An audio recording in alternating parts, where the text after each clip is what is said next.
নির্দলীয় সরকার একটা নিরপেক্ষ নির্বাচন। ৭৫ বাকশাল জনগণের উপর চেপে বসেছিল এবং পরবর্তীতে কি ঘটেছে তা সবারই জানা।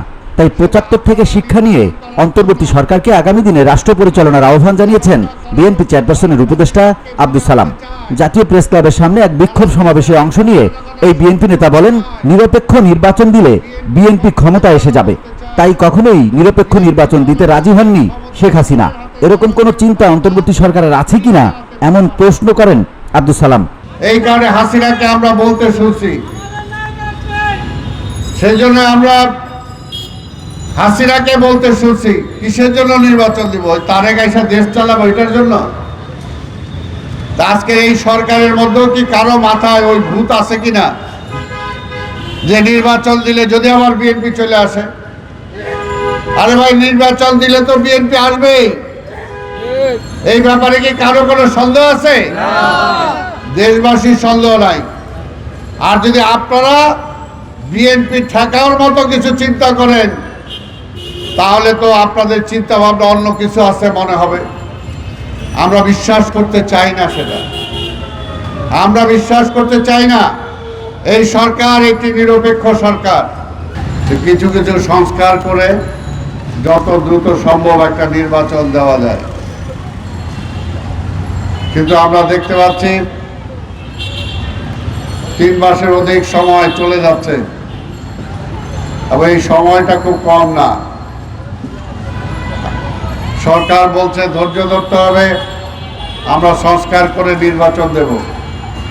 আমরা বলি আমরা ধৈর্য ধরতে রাজি আছি, কিন্তু সেই ধৈর্যটা কোনোভাবেই স্বাধীনতার পরে ৭২ সালে শেখ মুজিবুর রহমানও বলেছিল যে ধৈর্য ধরতে হবে, 3 বছর কিছু দিতে পারবো না, সময় দেন।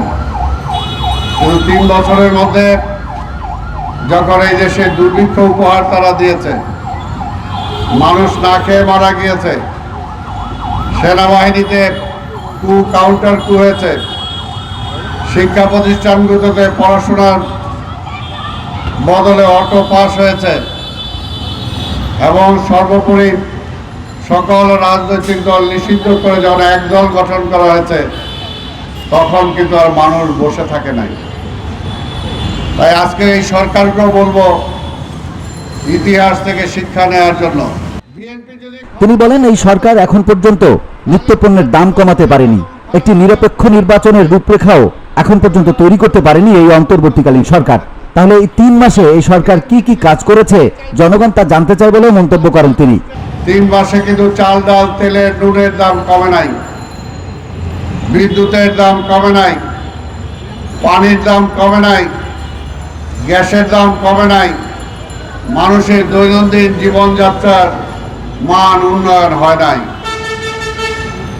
তাহলে সময় যে আমরা দিচ্ছি, এই সময় আপনারা কি করলেন সেটাও তো জনগণ জানতে চায়। এ সময় আব্দুস সালাম কথা বলেন সাম্প্রতিককালে নিয়োগপ্রাপ্ত 2 উপদেষ্টাকে নিয়েও। সেখানে উপদেষ্টা পরিষদের সদস্য বাড়তেই পারে, কিন্তু তার মানে এই না যে উপদেষ্টা কাকে করবেন আপনি, যাকে জনগণ অন্তত গ্রহণ করবে। কিন্তু আপনার ইচ্ছা হলো একজনকে বানাই দিলাম, তাহলে তো সেটা আবার আরেক স্বৈরাচারের মতো মনোভাব হলো। আন্দোলনকারী রাজনৈতিক দলগুলোর সাথে আলোচনা করেন, আলোচনা করে সর্বজন গ্রহণযোগ্য যে সমস্ত ব্যক্তি আছে, দেশপ্রেমিক লোকজনদেরকে নিয়ে আপনি উপদেষ্টা করেন, কোনো আপত্তি নাই। কিন্তু এমন লোকজনকে করেন যাকে আপনার আজকে আন্দোলনকারী সেই ছাত্ররাও আজকে সেটা মানতে পারছে না। BAD Bangla news desk. জনগণের ভোটের মাধ্যমে বিএনপি ক্ষমতায় যেতে চায়, আর বিএনপি একক ক্ষমতাতেও বিশ্বাস করে না। আমাদের নেতা দেশনায়ক তারেক রহমান বলেছেন,